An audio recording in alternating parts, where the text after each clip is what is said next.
Fala galera aí do sétimo ano, tudo bem com vocês? Hoje nós vamos começar aí, gente, no nosso livro de artes. Nós vamos começar na página 17, onde a gente vai comentar sobre essa situação interessante aí, ó. A rua como espaço do teatro. A gente está vendo aí que existem inúmeras formas teatrais de como o teatro pode chegar para as pessoas através de praças, de ruas, através de grandes festivais em que a arte ela é produzida para todas as pessoas de uma maneira simples e popular, né, gente? Lógico. Vamos lá então? Texto e contexto. Originalmente, o teatro sempre buscou formas alternativas de compreender a realidade e de encenar no espaço das cidades. Por essa razão, ele sempre construiu abordagens diferenciadas, fundadas no mesmo pressuposto básico. O espaço da cidade não é apenas o palco, mas é, antes de tudo, o elemento constitutivo da criação e do compartilhamento artístico. Então aí está falando que essa ideia do teatro, ela não vai ficar só dentro do palco não, gente. Ela vai ser levado também a outros lugares de uma maneira bem legal para todo mundo conhecer ainda mais o teatro. O teatro de rua, como se tem visto neste século, está tanto ligado às formas populares como o teatro de mamulengo no Nordeste, mas também pode ser visto em uma ação performática na qual o ator não representa nenhum personagem, mas executa uma determinada tarefa. Esse teatro de mamulengo no Nordeste, gente, é muito interessante, que é um teatro de bonecos, tá? É um tipo de teatro de rua, vocês estão vendo a foto aí, ó. Tá? Olha só que bacana aí, é o teatro de mamulengos, bem interessante que acontece lá no Nordeste, e é para todas as idades, é levado nos lugares para que as pessoas possam conhecer. As pesquisas sobre a utilização de outros espaços que não são a chamada caixa preta teatral, ou seja, o edifício teatral, também fez com que pontos de ônibus, lixões e rios se tornassem espaços onde pode acontecer o fenômeno cênico. Então ele está falando aí que o teatro pode ser levado para qualquer lugar na rua, para qualquer espaço diferente fora dos palcos. Então aí nós temos algumas performances bem interessantes. Olha o teatro aí feito até nos rios, ó, utilizando barcos, tudo encenação, gente. E aqui é uma performance também, ó, numa praça, numa área onde tem grande circulação de pessoas. A gente vê aí uma moça, provavelmente uma artista, né, que está apresentando essa performance teatral com esse cartaz Ensine-me a fazer arte, tá? Isso mostra que o teatro pode ser levado para qualquer parte da cidade aí. Se no princípio o teatro era o canto ditirâmbico, o povo livre cantando ao ar livre, como diria o estudioso de teatro Augusto Boal, aos poucos ele sai das ruas, como era na Grécia Antiga, e adentrou os palácios reais. Então, antigamente, na época da Grécia, era feito ao ar livre esse teatro. O tempo foi passando e do ar livre chegou aos de reis e de rainhas. Esse teatro começou a chegar ao povo mais elitizado, o povo que tinha mais dinheiro ao longo da história aí. Ao longo dessa jornada, temos que os artistas teatrais tinham nas feiras livres da Idade Média e da Renascença espaços propícios para a execução de suas apresentações. Então, na Idade Média, as apresentações eram nas ruas também, tá?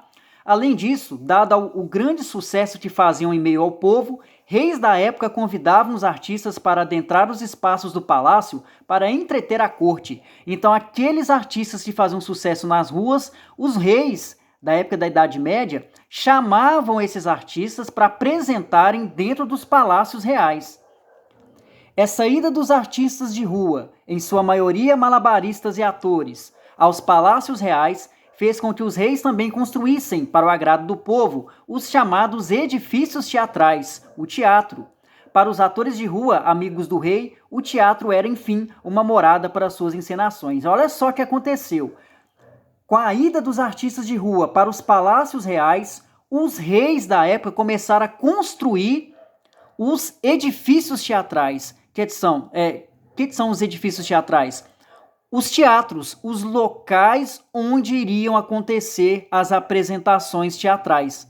Tá, gente? Olha só que interessante aí a gente ver como é que foi que surgiu aí essa ideia de palco, né? Como é que isso tudo fez a diferença, que tudo começou no teatro de rua e que foi levado para os palácios reais de reis e rainhas, e os reis e rainhas gostavam tanto que mandaram construir um local apropriado para as representações teatrais.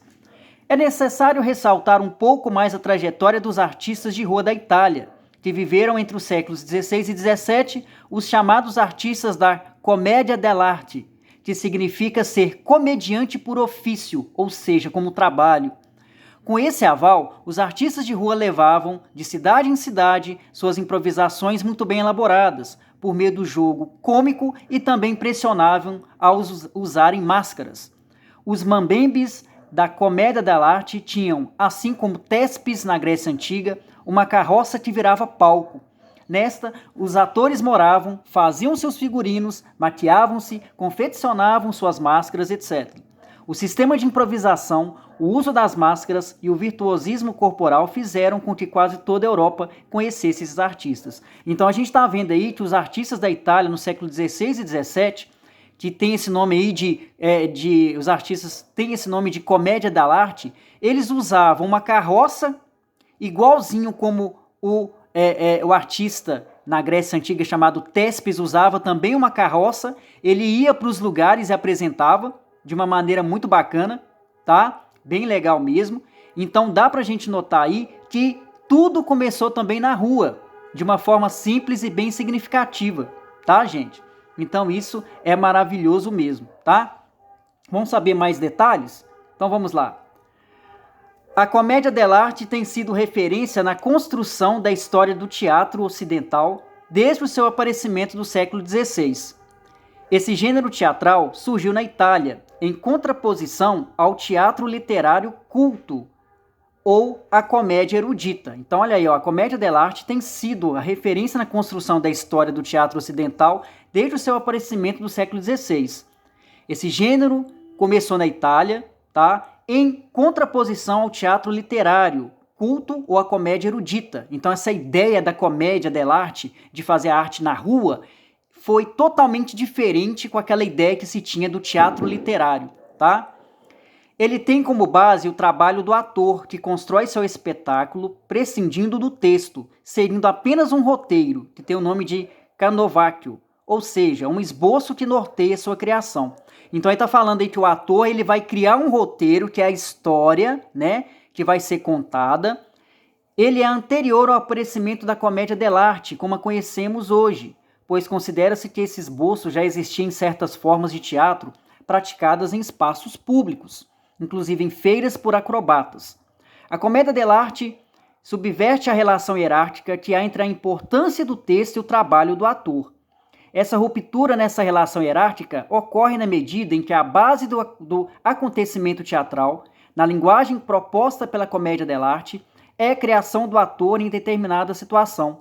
Assim, o ator deve, com base em um roteiro de ações, ou no seu canovaccio, dar forma cênica à história a ser contada, considerando simultaneamente o jogo entre os atores com quem contracena, a plateia e o roteiro que deve seguir. Então ele está comentando aí que o roteiro ele é criado pelo ator, e aí, nesse roteiro, tem os momentos em que os atores vão dizer suas falas, vão fazer os gestos para compor seus personagens. É muito parecido com o estilo do teatro hoje. Então, para se contar uma história teatral, os atores têm que saber seus personagens, têm que criar o seu figurino, que é as roupas que cada personagem vai usar, e cada ator tem que saber o que vai dizer em cena. A comédia dell'arte é uma comédia de habilidade. Isso significa que a arte mimética ocorre segundo a inspiração do momento, a improvisação ágil, rude e burlesca, o jogo teatral primitivo. Isso também ocorria na antiguidade, quando os atelanos haviam apresentado em seus palcos itinerantes o grotesco de tipos segundo básicos de conflitos humanos, demasiadamente humanos, a inesgotável infinidade variável, e em última análise, sempre inalterada a matéria-prima dos comediantes no grande teatro do mundo. Mas isso também significa domínio artístico dos meios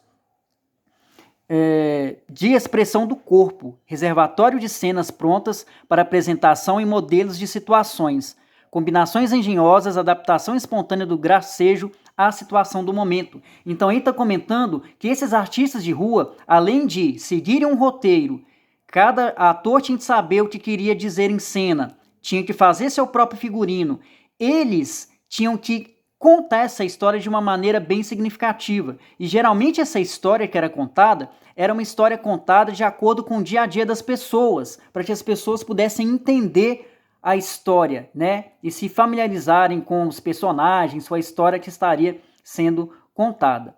Tá bom, turma? Assim, o teatro que estava nas ruas desde a Grécia Antiga atravessa a Idade Média e alcança os dias atuais. Conta sua própria história como fenômeno que nasce da aproximação entre os aspectos sociais da construção das cidades e as relações que nelas são produzidas.